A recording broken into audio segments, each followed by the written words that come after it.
লাউ শাক তো কত শতভাবেই রান্না করা যায়। আর লাউ শাক এমন একটা সবজি যে যেকোনোভাবেই রান্না করলে খুব মজা লাগে। আর আজকে খুব সিম্পল একটা রেসিপি করছি। এটা এভাবে রান্না করলেও কিন্তু অনেক মজা লাগে। স্পেশালি আমার তো খুবই ভালো লাগে আলু দিয়ে লাউ শাক রান্না।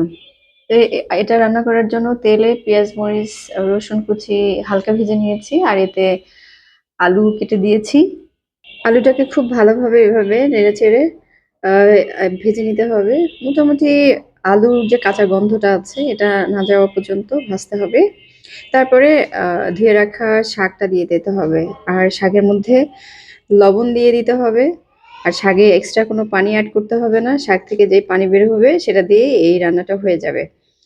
আর দেখতেই পাচ্ছেন যে পানি বের হয়েছে। আলু ছোট করে কেটে নিলে ভালো। আর যদি দেখেন যে আলু বড় হয়ে গেছে তাহলে এইভাবে হালকা করে একটু ভেঙে নিলেই এই রান্নাটা রেডি হয়ে যায়। ধন্যবাদ সবাইকে।